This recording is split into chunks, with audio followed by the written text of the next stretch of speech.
clearly, it is those inflection points where we have adversity enter our lives that then your reaction is to either fight or flight. And many of us fight, and many people, unfortunately, go for the flight and run from it. The one point I will make about, since you brought up entrepreneurs, is, and that we talked to Robert Courtney about on the podcast, was again where I bitched about this, I don't know, 8, 10, 15 podcasts ago, where Vaynerchuk had said that true entrepreneurs are born, not made. And I disagreed with that vehemently at the time because I had never met a born entrepreneur. As I said in that podcast with Robert, that there are always, this inflection point where something happens that is the impetus for you then to change your approach and change the way you look at the world. And usually, like we said in our Instagram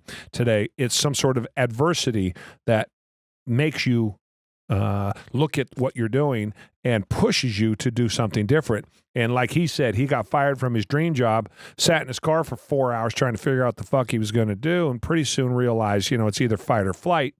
For a long time, he blamed the place that he worked, and then he figured out that it was him. And from that day forward, he's gone into all of these different businesses and made a life for himself as an entrepreneur.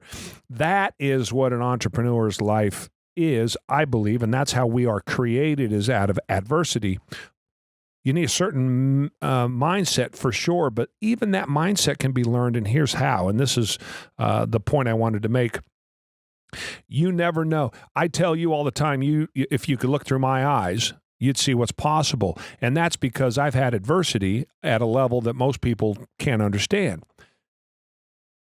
So having gone through that adversity, I see what's possible, and I see what can be accomplished, because just living through it is an accomplishment in and of itself. Put it in Robert's, the way that he told the story. He got fired, so you're sitting there going, well, what in the fuck now? And it is that pressure that's put on you, that need to survive, that makes you all of a sudden realize, out of need for subsistence, out of need for food and water and a roof over your head, that all of a sudden you're capable of a whole lot more shit than you think of, or than you think possible. Not unlike my example where I say, if I put a gun to your mother's head, can you get straight A's? Can you work 3 days straight without sleep? What's possible when somebody's got a gun to your kid's head? A lot more than what you're putting out there. And I think Robert made that point for me. We've made that point multiple times.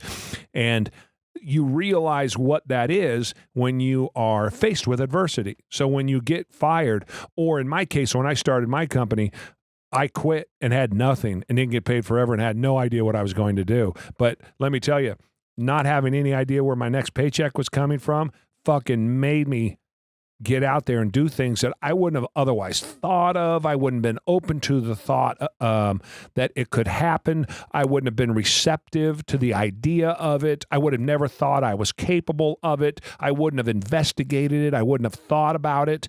Any of those things I would have never done if not for the need to survive based on the adversity I was faced with. And I think a lot of entrepreneurs come from that, because it's in that time that you realize that you're capable of so much more. I think you realize it subconsciously. I don't think I wasn't conscious of it. I was surviving like I had always done.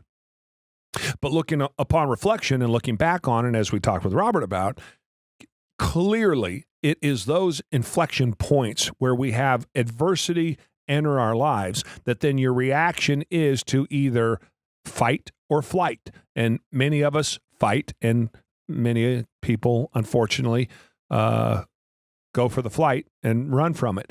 But most of the entrepreneurs, it made me think about then, most of the entrepreneurs that I know, and all of them, I think, almost to a man, have that inflection point, that point in their lives where they were faced with adversity, where a decision had to be made, and they took the hard decision rather than maybe an easier way out, and the risk paid off. But they would have never considered it if they hadn't been faced with that adversity.